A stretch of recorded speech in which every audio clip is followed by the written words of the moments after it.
Pagkatapos ng 29 na laban, tayo po ay nagbabalik dito sa Phil Oil Flying V Center kung saan nagre-relax si Eliza Valdez, si Jem Ferrer, Z Herbacio at iba pang mga volleyball idols natin para sa huling laban dito sa pinakaunang Premier Volleyball League. Handog sa inyo ng S&A. It is the final match of the preliminary round kung saan maghahanap ang Cool Smashers at ang Perlas Spikers. This is all seen live on S&A and on S&A HD, Sky Cable Channel 166 and via the #1 website in the country, sports.abs-cbn.com.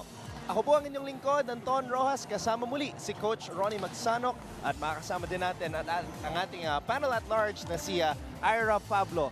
Ira, Coach Ronnie, good evening sa inyo. Gandang gabi sa'yo, Anton. At Coach Ronnie, to make it simple para sa lahat ng mga manonood, it's been an upset, a day of upsets dito sa ating huling araw sa PVL. Ano ba ang sitwasyon dito sa ating huling laban sa preliminaries? Simple lang ito. Pag nanalo ang koponan ng Perlas Spikers, sila ang tatawid sa semifinals kasama ang Water Defenders. Pag hindi sila nakalusot dito sa ating huling laro ng ating final game sa Elimination Day, hindi makakatawid ang Perlas Spikers, kundi ang papasok kasama ng Water Defenders ay ang team ng Power Smashers. Ayan po, ganun po kasimple ang mangyayari dito depending on which team comes out on top. Now, speaking of the two teams, Ira Pablo was making the rounds. Nakausap na yung mga players, mga coaches. Ira, ano ba meron dito sa dalawang kupunan na ito? Tama ka nga dyan, Anton. Binanggit mo nga kanina that is day 13 of the inaugural Reinforced Conference, which makes today the last day for the preliminary round. So both teams are coming off 5-set match losses, which gives both the Cool Smashers and Perlas a total of 3 5-set loss matches. Pero itong Cool Smashers, they're coming off 2 consecutive ones dahil nga sa limited playing time nitong si Eliza Valdez. So Anton and Ronnie, let's see kung this match will end up in also 5 sets. Nako! Ay. Katawan na yung mga reaction namin dalawa. Para nangyari yun. Kilala kita. Nako! Well, nakita nga natin nung Tuesday, si Eliza Valdez played sparingly, nakakagulat sa karamihan. But she's been dealing with a painful right ankle. So it's a question mark as to whether Eliza Valdez will play in full dito sa laban na to, Coach Ronnie. Totoo yan. Siyempre, sa kanilang tingin, wala na silang laban dito sa natitirang laro na ito. Ang kanilang tinutunan ng atensyon ay yung kanilang haharapin sa quarterfinals, wherein all the 4 teams will play a total of 3 games and they want a healthy Eliza Valdez in their quest to still join the top 2 spots at top 2 seeds at makapasok sa Final 4. Now, kung mananalo ang Cool Smashers, makikita natin magkakaroon tayo ng 3-way tie. Or rather, Perlas Spikers kung manalo sila. Totoo yan. Ito yung sinasabi natin ng Water Defenders na tinalo kanina sa ating pangalawang laro ng Power Smashers. Dahilan kung bakit ang Power Smashers at ang Lady Warriors ay may tig-6 na panalo. Ulitin po namin ang senaryo. Ang Power Smashers, pag hindi nanalo ang Perlas Spikers, sila ang sasama sa Water Defenders for an outright berth in the semifinals. Pag natalo ang pag nanalo ang Perlas Spikers, sila ang tawid sa semifinals. Yung 4 pong hindi makakapasok outright sa semifinals ay maglalaban-laban po sa quarterfinals, wherein all 4 teams will play a total of 3 games. Yan po ang reformat na pinaliwanag sa atin ni Sir Ricky Palou nung ating huling play day. Alright, now dahil nga sa injury ni Eliza Valdez, it's a big question mark as to who will step up sa panig ng Cool Smashers. Nandyan ang kombinasyong Daw at Shout. Oo naman. Pero ang tanong, sino ang mga locals na magsa-step up sa kupunan? And of course, syempre, one of the players na dapat natin bigyan ng pansin, si Cheska Rakrakin. Ginulat mo si Ire. Lumabas yung dimple. Ayan, kilalanin natin si Cheska Rakrakin na nanggaling sa Sunbed. At alamin natin, Anton and Ronnie, kung kanino nanggagaling ang kanyang inspirasyon sa paglalaro ng volleyball. Panoorin natin to.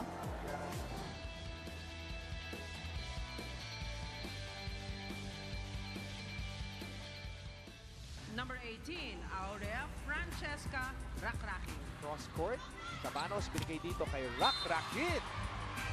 Rocking the blocker. Cabanos wants it, gets it. Isa sa mga young faces na unti-unting nagpapakilala sa PVL ay ang gutsy spiker turned libero from Quezon City na si Cheska Rakrakin.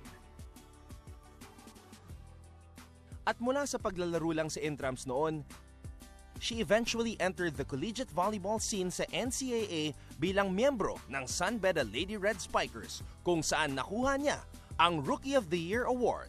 Nag-start ako mag-volleyball grade 4, so mga 10 or 11 ako.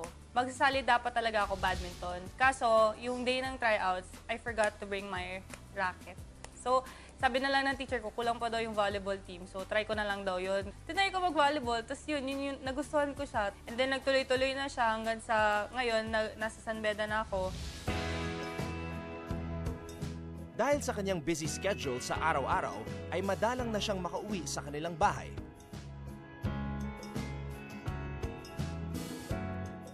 Kaya naman sa kanyang free time, ay nilulubos-lubos niya ang panahon kasama ang kanyang pamilya. Lagi kasi ako nasa dorm, so may training sa umaga, tapos training sa gabi, and mas convenient pag nasa dorm lang. Nakakauwi ako ng house madalas Sunday na lang kasi kahit Saturday may game kami.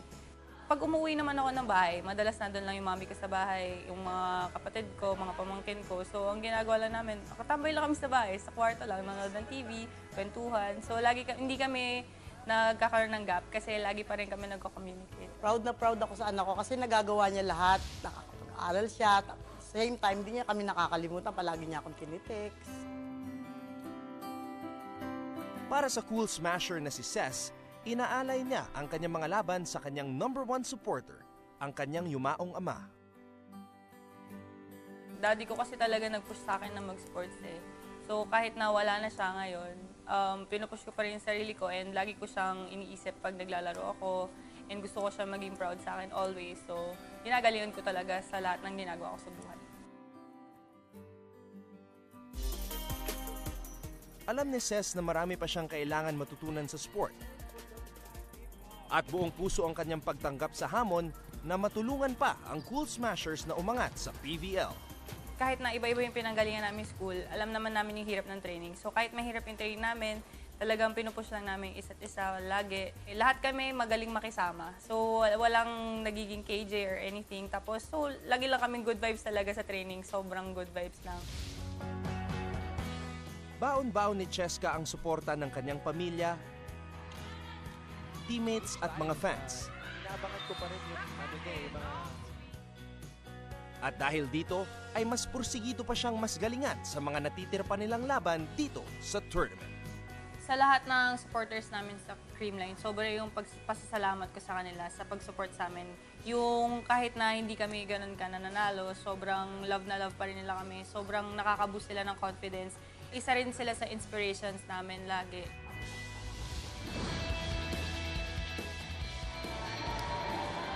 Ayan mga kapamilya, kung meron kayong mensahe kay Cheska Rakrakin o sa ibang mga players dito sa Premier Volleyball League, you can tweet us at ABS-CBN Sports and use the hashtag PVL on ABS-CBN. You can also check out exclusive photos on our Instagram account, that's at ABS-CBN_sports. And don't forget to stay updated on all things Premier Volleyball League. Just check out the #1 sports website of the Philippines. That's sports.abs-cbn.com. At syempre, Anton and Ronnie, bibigyan din natin ng first-person view ang ating mga viewers tungkol sa mga kaganapan sa likod ng arena. Ayan, binigyan ko sila ng mga flashcards. Ang kailangan nilang gawin para sa game na yan, binibigyan ko sila ng 5 points at kailangan bumuo sila ng mga qualities ng significant other na gusto nila. Abs? Parang ba yung nabasa budgeting. ko, Ira? Abs? Oo, abs. 3 points ang abs. Pero 5 points lang meron, kaya kailangan dapat i-budget mo ng maayos. Anong price? Hindi, para malaman nila kung anong qualities Gusto ko yung nila. Hindi, gusto ko yung price. Ayan, merong smart, 3 points, romantic, 2 points. Aba? Tall, Mas mataas 1 yung point. abs sa romantic. Kasi plus, sobrang plus na yung may abs. Yan ba Hindi na makakita yan ba yung ng mga may abs. patakaran mo? Sa'yo nang galing yan. Sa Ikaw, hindi, internet hindi, hindi, hindi. Coach Ronnie, Hindi, hindi. Ang Ayan, liwanag napamili eh. na tong- Dala mo yan eh. Alex. Dala mo yan. Tawa ka dyan. Ang kulit ni Coach Ronnie. So, faithful pala ang #1 Oo, quality na faithful, hinahanap ni tall. Alex. Tsaka, Tol. Okay. Ang gandang combo nun, ha? Oh, si Amy. Sumasayaw na. Amy Ahomiro, Rita Jima, Ella De Jesus, Amanda Villarreal, Hupia Inc. and the Perlas Spikers getting ready na para sa ating laban. Pero Ira, alam mo ba, may Twitter na si Coach Ronnie Magsanok. Yaw. Talaga. Anong Twitter mo, Coach, para ma-follow ka namin? Sento na At magsasabi. Coach Ronnie M. Ayan Parang po. hindi makapaniwala si Ira, baka mahulog sa upuan. Updated na si Coach Ronnie. Kasama rin natin si DJ Tronics in the house dito sa Phil Oil Flying V Center. Ira, maraming salamat. We will get back to you later on. Pero sa aming pagbabalik, Coach Ronnie and I will break down itong final match sa preliminary round. It is the Perlas Spikers kontra sa Cool Smashers dito sa Premier Volleyball League sa S&A.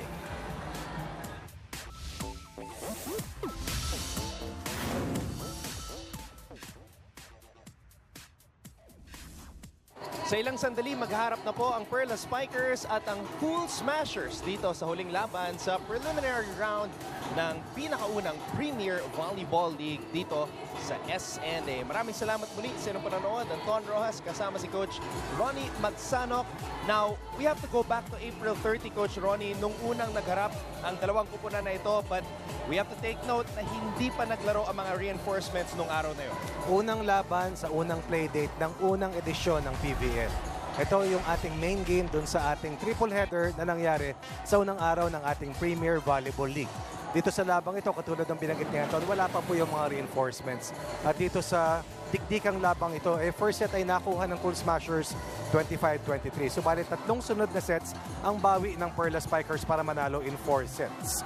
Dito sa labang ito, makikita natin Amy Ahumiro and of course itong si Ziher Basho scored a total of 30 points for 30% of their total production. Subalit, mas mabigat yung kanilang suporta kumpara sa Eliza Valdez at Pau Soriano combination na nagbigay naman ng 35 of 87 points para dito sa Cool Smashers.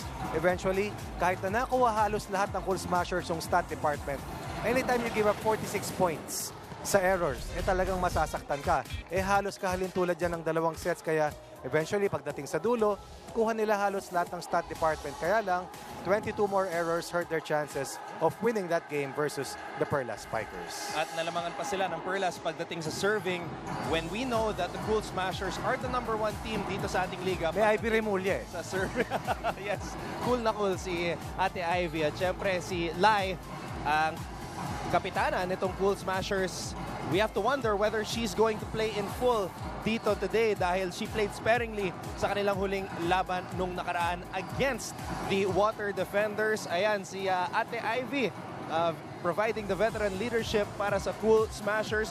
Both these teams, Coach Ronnie, coming off 5-set matches against the only team that has achieved an outright semifinals berth, ang Water Defenders. Parehong naging biktima ng Water Defenders, parehong ginamit ng Water Defenders para makatawid sa semifinals nang walang problema. Sa huling laban ng Cool Smashers, laban kila Coach Roger Gurayev, si Dao, si Shout, si Galanza, and of course, etong isa pang nakatulong sa kanila, accounted for 65 points of their total 98 points. That's 66%. Subalit sa kabilang panig, Jenny Keddy, Jeng Boli, and Risa Sato was named as the top performer in that game, scored a total of 49 points. And then, better local support, Soltones, Jerry Malabanan, and Jasmine Nabor help out the scoring para sa Water Defenders. Cool Smashers nanalo sa unang set, Cool Smashers nanalo sa pangatlong set, pero hinabol sila ng Water Defenders at sa 5th and final set, mabagal ang kanilang simula. Hindi na sila nakabalik at hindi na sila nanalo laban sa Water Defenders na siyang ginamit ng Water Defenders na makatawid kaagad-agad sa semifinals. Ngayon, Coach Ronnie, kailangan natin i-take note na this match just happened 2 days ago. So, one full day of rest lang para sa Cool Smashers. Tignan natin kung makakabangon sila dito sa laban na to. They lost their last 2 matches and Gemma Galanza, who started sa laban na yun para kay Coach Ty Bondit, is looking to continue her scoring ways para sa kanyang koponan. Ito ang top gun ng Adamson Lady Falcons sa nakalipas na UAAP season. At ito ay Tubong Laguna, who had a rare triple-double performance, I believe in only her second outing para dito sa team ng Cool Smashers. The newest addition to the lineup had a 12-point output, 10 dig production, and 13 excellent receptions to try and help out really yung kampanya ng Cool Smashers. Kinapos, oo, pero naniniwala ako, Gemma Galanza, isang matinding bala para dito sa Cool Smashers sa kanilang pagkaharap sa quarterfinals laban sa 3 pang ibang mga koponan na pare-pareho ang misyon. At yun ay makatawid, makapasok at makasama ang Water Defenders sa semifinals. Gemma Galanza ang isa sa mga dahilan kung bakit mainit ang naging simula ng Cool Smashers. Kinapos nga lang sila sa dulo. So let's go over to the other side, Coach Ronnie, at pag-usapan itong Perlas Spikers nang galing rin sa isang 5-set defeat kontra sa Water Defenders. Ayan ang kapitana ng Perlas na si Z Hervasio, looking to inspire her squad dito sa laban na to. Naunahan sila ng 2 sunod na sets ng Water Defenders. Bumompa ng gusto si Jenny Keddy. Gumawa rin si Jang Goli.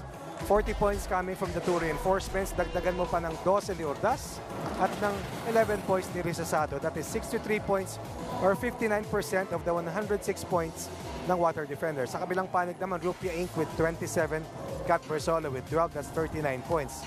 Kulang sa local support at kung titignan natin ang mga departamento na comparative numbers, makikita natin yung opensa talaga ng Water Defenders talagang pumalo ng gusto. 2 sa most explosive reinforcements, tanga nila. Bagay na gustong, gayahin ni Rupia Inc. At of course, ipakita rin ni Hashimoto ang kanyang kakayahan na maitulak ang playmaking chores para dito sa Perlas Spikers. Ito ang pangatlong laro na sasabak sa aksyon ng reinforcements dito ng Perlas Spikers. Si Hupia Inc. from Brazil is somebody the likes of Z Hervasio are very familiar with, sapagkat itong si Hupia ay naglaro na noong 2015 sa Beach Volleyball Republic. Nakailang beses na itong bumalik kasamang Anton sa Pilipinas.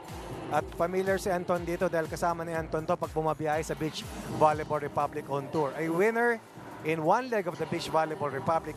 Malapit ito kila Charo Soriano, malapit kila Beyatan, at malapit sa puso ng mga Pilipino. A native of Curitiba, Brazil, she was a part of the national team ng Brazil's youth team. At sa ngayon, good for 46 points in the first 2 matches, 27 in her last game, 19 in her first game. Also had 11 of 29 digs, 30% attack efficiency sa kanilang huling laban. At itong si Hupia Inc., hindi lang matangkad, hindi lang magaling. Hupia Inc. gustong itulak ang Perlas Spikers patungo sa isang upuan sa Final Four. Hindi na aasa sa quarterfinals kung sakaling manalo ngayon laban dito sa Cool Smashers. Asahan natin na todo bigay itong si Hupia Inc. dito sa napaka-importanting laban ng Perlas Spikers kontra sa Cool Smashers. Kaya naman sa lahat ng mga nakatutok ngayon, samahan nyo kami ni Coach Ronnie Magsanok sa aming Twitter discussion on social media. Just tag at ABS-CBN Sports. Gamitin ang hashtag PVL on ABS-CBN. Nag-trend tayo ng Tuesday, Coach Ronnie. Subukan natin ipatrend ulit ang ating hashtag ngayong gabi. At i-follow nyo rin po si Coach Ronnie Magsanok at Coach Ronnie M.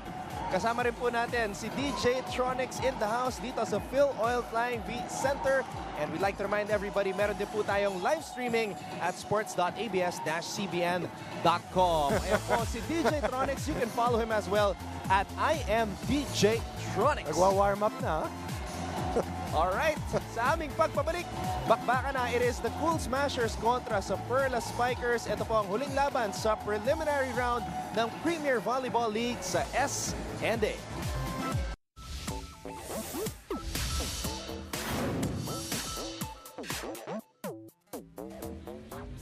Presenting our international officials for this match. First referee, Mr. Jeff Lopez. Second referee, Mr. Nestor Bello. Before we present our starters, we'd like to A6, the official partner of the Premier Volleyball League, Picasa, and Valley Pure for providing us with our drinking water. And now let us present our Creamline Cool Smashers. Let's start off with our team captain. Number 2, Alyssa Valdez. Number 3, Colleen Loris Bravo. Number 10, Maria Paulina Soriano. Number 13, Alexis Cabanos. Number 11, our guest player from the USA, Laura Shot. And number 16, our guest player from Thailand, Kutika Kauping. Libero, number 18, Front Aurea Francesca Rakraki. Head coach, Mr. Anusord Tai Bundin. calling on our Perlas Spikers. Let's start out with jersey number 1, Rizabel de Vanadera. Number 9, Amanda Maria Villanueva. Number 16, Rongo My Papa, Amy Ahumiro. Number 18, Diana May Carlos. Number 15, Hupia Inc., guest player. And number 17, from Japan, guest player Naoko Hashimoto. Libero, number 6, Jarella Marie De Jesus. Head coach, Mr. Jerry Yee. This is match number 13, preliminary round. Ang huling laban dito sa preliminary round ng Premier Volleyball League at mukhang sinagot na ni Coach Tay ang ating katanungan sa ating pre-match discussion. Coach Ronnie, maglalaro si Alyssa Valdez. She is starting, so we can expect that she is going to go the full route dito sa kanilang bakbakan kontra sa Perlas Spikers. It's been a day of upsets, ika nga, dito sa ating huling araw, ang ating 10th play date. Napakabilis, nagsimula tayo, I believe, April 30th, tama ba yan? Yes, Coach. And 10 play dates after, or 10 play dates into the season. Dumating na ang ating mga reinforcements at kumbaga, sa ngayon, isa na lang ang kailangang malaman natin. Perlas Spikers ba kasama ng Water Defenders sa semifinals? O idadamay ba ng Cool Smashers? Ang Perlas Spikers, dadalhin ba nila sa quarterfinals at hahayaang ang Power Smashers ang tatawid sa Final Four agad-agad? The situation right now was explained to us earlier by Coach Louie Dapuela. Number 2 ngayon sa puntong ito in terms of the quotient, ang Power Smashers. So, kung mananalo dito ang Creamline, Power Smashers na po ang papasok sa outright semifinals berth, sasamahan nila ang Water Defenders. Napakasakit ng nangyari para sa team ng Lady Warriors. 2 sunod na pagkatalo, 6 na sunod na panalo, namumuro. Bilang unang team na tatawid sana sa semis, but they lost their last 2 matches. And now they will have to play in the quarterfinals. Hashimoto, Hupia Inc. challenging the defense of Shout and Colleen Bravo. Hupia Inc. gets the point para sa Perlas. Mainit ang simula nitong Perlas Spikers. Mabigat yung nasa likuran ng isipan ng Perlas Spikers. Napakabigat nung equivalent ng panalo para sa kanila. Sa Cool Smashers, no betting game na ito. Pero sa kanila, it means a whole deal dahil makakapahinga ka unang-una. Pangalawa, makakapaghanda ka ng mas mahaba patungo sa semis. Look at Kutika slamming it down on the defense of Tots Carlos. And Amy Ahumiro, panoorin natin muli. The open spiker from Thailand. Hindi hamak na mas matatangkad yung ating mga great forces mula sa North America at maging sa Europa. Pero isa sa pinakamalakas, pinakamahusay pumalo. 26 points in their last loss itong si Dao. Grabe yung pinakita ni Dao sa kanilang huling laban. Kaya lang kinapos ang Cool Smashers kontra sa Water Defenders. Tama yung sinabi mo. Itong si Dao sa unang 2 laban. Tama ba ito? 36 points lamang. Parang dahil alam ko halos 20 ito nung hindi sila nakalusot na panalo eh. Now we're tied at 3-all. 2 attack errors para dito sa Perlas Spikers. Tots Carlos, katulad ni Gemma Galanza, a late addition. Dito naman para sa roster ng Perlas Spikers, Galanza of course, nasa roster ng Cool Smashers. Siyempre, adjustment yan, Coach Ronnie, para sa mga katulad ni Gemma Galanza at Tots Carlos na leading scorers sa kanilang mga kupunan. Tama yan. Tama yan. Maraming bagay na kailangang matutunan pagkatapos mo maglaro sa UAAP o sa NCAA. Dahil dito, you have to lose a little bit of yourself and play behind the bigger name players. At number 2, kailangan dumipensa ka. Dahil kung dati, sa'yo lagi ang basa ngayon, ikaw ang sasalo ng palo ng kalaban. Ayan po si Coach Jerry, coach ng University of the Philippines Roots, now handling the Perlas Spikers. At minsan, ibahin mo rin ang laro mo. Ibahin mo talaga. Or your position. Yes. Katulad na lamang ni Cheska Rakrakit. Right. I asked Cheska earlier kung naglibero na ba siya ever sa kanyang buhay. And she told me na doon nag-ensayo siya sa Lasal, that short span of time, doon lang siya naging libero. 59 points in some of the matches, total score itong si Rakrakin. But in their last game, she played really effectively as the libero para dito sa team ng Cool Smashers. Masipag, At tanggap naman niya yung role na ibinigay sa kanya ni Coach Ty Bundit. Maagang lamang ng Perlas Spikers, ibinura dito ng Cool Smashers na ngayon ay lamang ng dalawa. Pinakamalaking abante nila. So ng set, as Colin Bravo has played well as of late para sa Cool Smashers. Nakuha na rin niya yung role dito para dito kay Coach Ty Bundit. 6-1 run para sa Cool Smashers dito sa laban na to.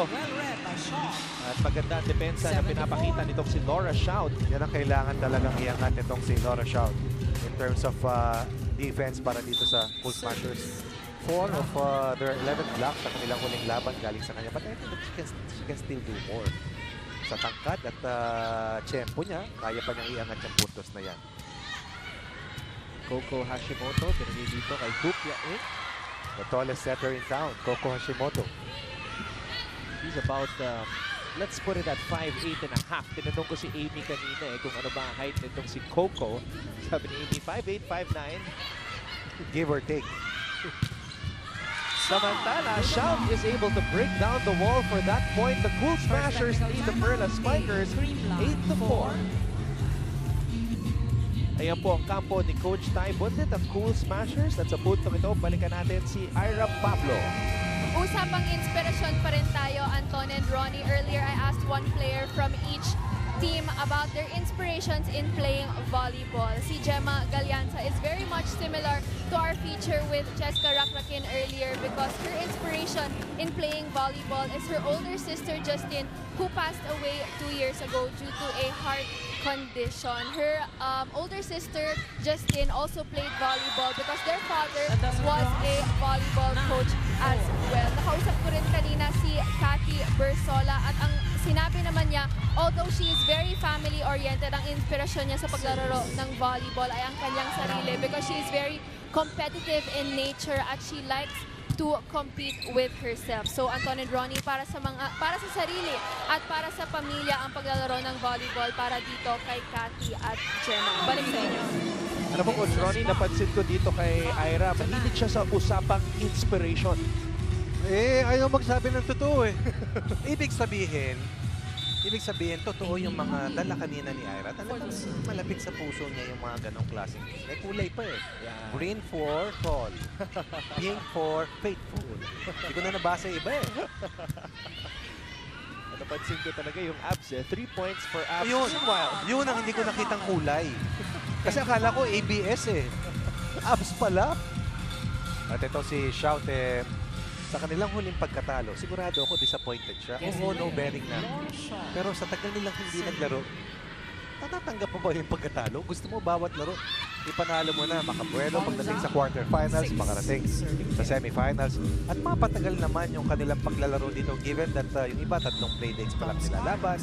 Itong sa Perlas nga, 2 beses pa lang nakakalaro. Lead is still at 4 points para dito sa Cool Smashers. Cabanos binigay kay Valdez, getting the full flight on that attack. Only 2 points in their last loss. 185 points prior to the last match.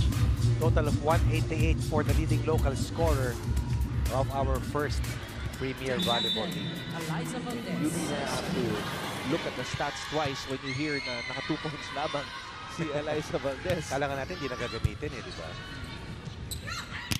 Villanueva. Soriano was there. Cabanos, back set para kay Shout. That's back-to-back Outside shot. miss hits mula kay Laura Shout. Diyan nagiging problema yung efficiency nitong si Laura Shout.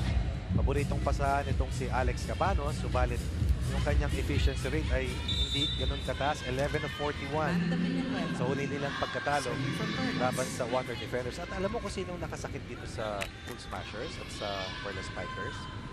Jasmine Abo.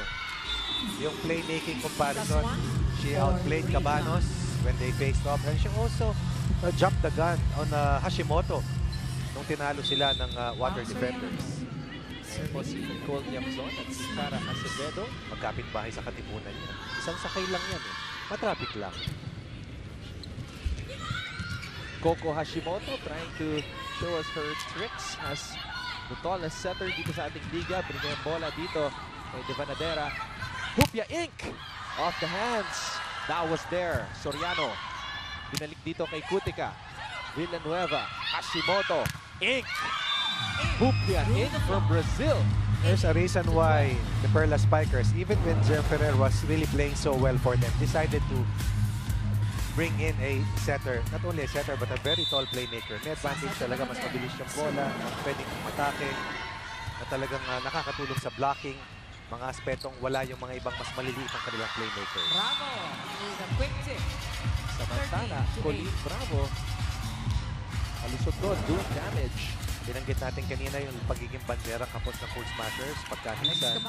Bagay na gusto sana nilang baguhin at iayos dahil after ng kanilang unang winning streak, talo naman ang sumunod sa kanila at sa ngayon. Gusto nilang mabago yung kanilang kapalaro, lalong-lalo na sa simula ng quarterfinals sa Sabado. Hupia Inc. trying to go down the line there. Hupia Inc. will not connect. Inc. in their last loss, 23 of 72. Ang kanyang efficiency from the spike line. Okay, Titi. We can put the ball in the other court. Now it's just that they're not doing any effort. Yeah, we're giving Just it to put them. the ball in so they make them play. So maybe they will make mistakes. But now we're just getting them just points. Let's go, let's go. Balls are hard balls. Let's make it hard for them. Yeah. Ingay ka, Kalor. Our receiver night. Let's go. Let's go, girls. More aggressiveness. Okay, one. So Coco Hashimoto is showing some leadership qualities there. Walang language barrier, maliwanag. Can communicate what are inside her bubble thoughts. Ika nga, 8-4 at the end of the first technical timeout. And then suddenly, 6 of the next 10 rallies nakuha rito ng Cool Smashers. At ayon na nga kay Coco Hashimoto, parang regalong mga puntos na naibibigay nila ni walang rally dahil lahat ng palo nila kadalasan labas. Cabanos. They got lucky there. Oo. It's either that was a good read by Hupia Inc. There was no connection, but that ball trailed out. 3-point para dito sa Perlas Spikers. Isa sa mga teams na may pinakamaraming 5-setters. Itong dalawang teams na ito. Ang lakas. Tuwing pumapalo itong si Kutika iba yung tunog. Iba yung tunog talaga. Oo. Atmos no? Surround. Samantala, Hupia Inc. na naman. When she gets that elevation, Coach Ronnie, it's very difficult to stop. Panoorin natin muli. Kaya importante makadepensa sila para makadigpas ng maayos sa kanilang playmaker para makapasa ng eksakto para sa numero 1 point of attack ng Perlas Spikers. Katulad niyan. This time, Hupia Inc. going with a finesse move. Valdez, bitin. Kinapos si Eliza Valdez sa kanyang tangka na drop. 3 straight points from a 14-8 deficit. It's now at 14-11 as Coco Hashimoto comes up with a floater. And Kutika is able to score off of one blocker. It was just Hupia Inc. sa pagkakataon na yun. That's about 5'8 versus 6'2 or 6'3. No problem para dito sa bala mula sa Southeast Asia. At binagsak yung kanyang katapat mula South America. Acevedo is in now as the other libero for Perlas. Rakrakin, pinasa dito kay Cabanos. Binigay naman kay Laura Shout for the combination play, and the Cool Smashers lead Perlas 16-11. Perlas. Nagbabalik po tayo dito sa loob ng Phil Oil Flying V Center para sa nagbabagang aksyon sa Premier Volleyball League kung saan naghaharap ngayon ang Perlas Spikers at ang Cool Smashers. As I mentioned earlier, we are also seen via live streaming. And let's listen in right now to the tandem of Cassie Gormley and Therese Gaston. All right, so we are back to this game right now. We are in the set number 1. For those of you just now tuning in to our live stream, the score now is 16-12. Perlas Spikers really needing to make up some ground right here, and we will see what Hoops has to say about that at the service line. And naririnig natin, Therese, ang mga cheers ng ating mga Cool Smashers fans. A little too much juice behind that serve from Hupia Inc. How important is it to have a consistent serve at the line inside the court? Well, for me, very effective kasi yung powerful serve. Pero yun nga, hindi maiiwasan if your powerful serves are not very consistent. So sometimes you have to take a chance with your serves kung 50-50 lang man siya or not. But syempre, on very crucial moments, like yung mga 5-setters or yung mga patapos ng set, it's really important na, you know, your serve is just consistent and it keeps your game flowing lang kahit hindi sobrang lakas. Yes, we have those 50-50 serves, the hashtag worthy.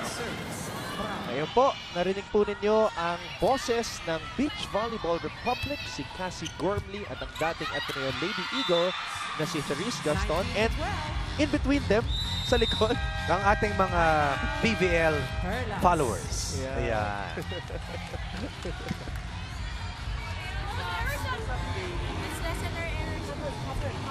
Guys, error sa service. First ball. Tara. Let's go. Kaya pa yan, girls. So, nakamaga.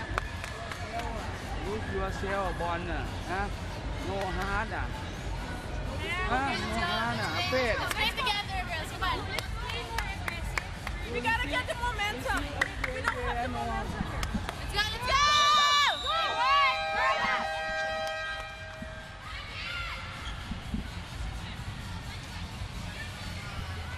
Narinig po natin sa huddle na yon from Thailand, the assistant coach of Perlas, Coach Nai Mohammed.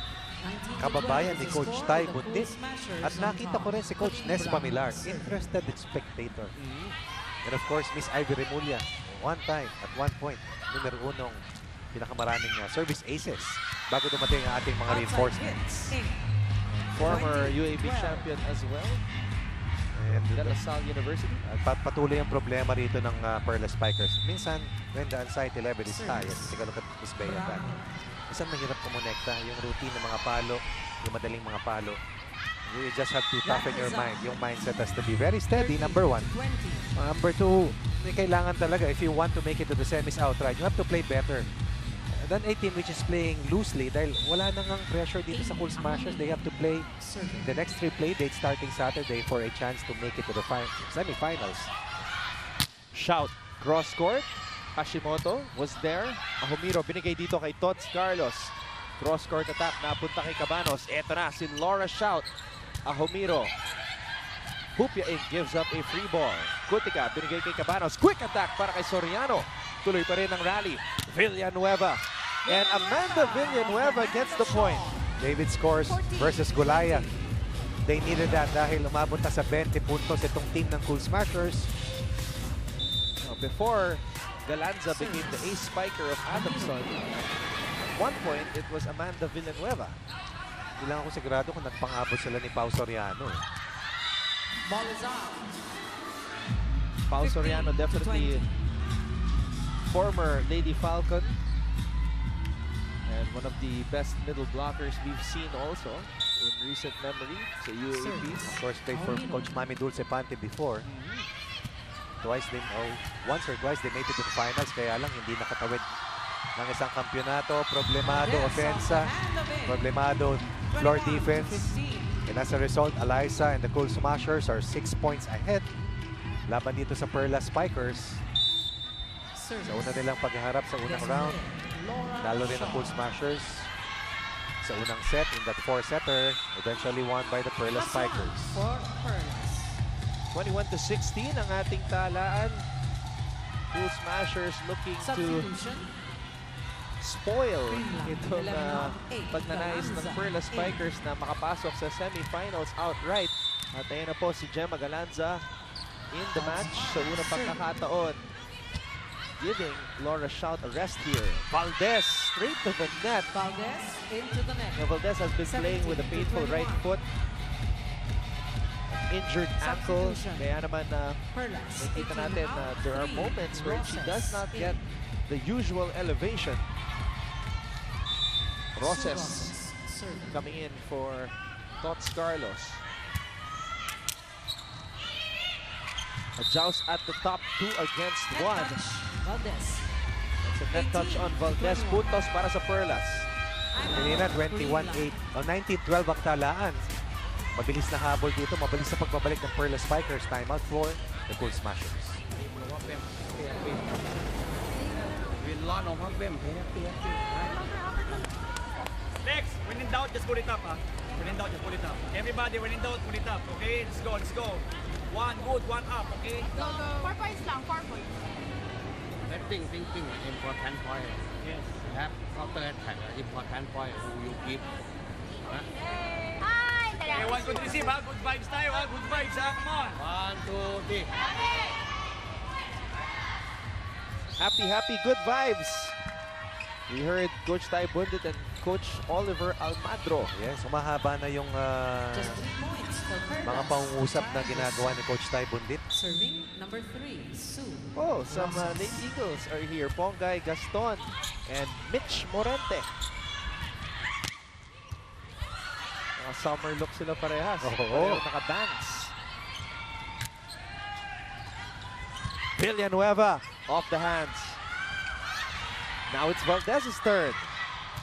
Villanueva binigay dito kay Hupia Inc. Galanza passing it to Cabanos. Cabanos setting it up for Valdez. Too many chances para sa Perlas Spikers. Hindi nila mapatay yung bola. Isang pasang maganda ibinigay ni Cabanos para kay Eliza Valdez. Scoring against the double block. Ito ang kaibahan. Kung sa nakalipas na laro, shout Kaupin. At si Dow, bumomba ng gusto sa puntos pero wala si Eliza. Pero ngayon may panibagong punto o punto ng atake. Si Alex Cabanas, but Valdez misses dun sa kanyang service. Still a 3-point deficit staring the faces ng Perlas Spikers. Serving for Perlas. Sasa de Banadera.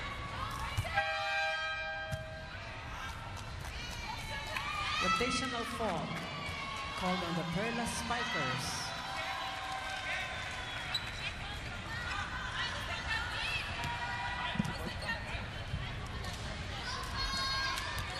Rotational error para dito sa team ng Perlas Spikers. That could be costly for them. Number 9, Amanda Villanueva. Especially at this stage of the set. Getting the Cool Smashers to within just 2 points away of taking set number 1. Oh boy.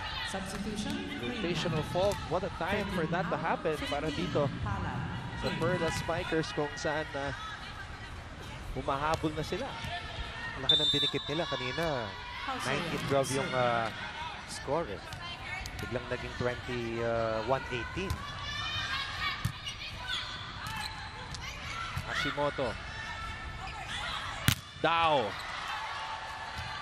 It's good blocking there by Hashimoto and Banadera, but this time, Kutika changing it up. Now a set point advantage. You can take a look at the direction of her body. Akala mo ko cross court eh.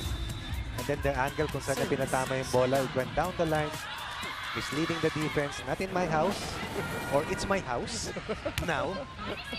5-point lead, 5 set points. Hawak dito ng Cool Smashers. Inc smashing that one, but Soriano was there. And Kutika is able to close the first set. Creamline, 25-19. Cape wins Kutika. For the second set. They call her Dow here. In the Cool Smasher side, and they take set number 1. Ito po. Well, the Cool Smashers take set number 1, 25-19. Keep it right here on S&A.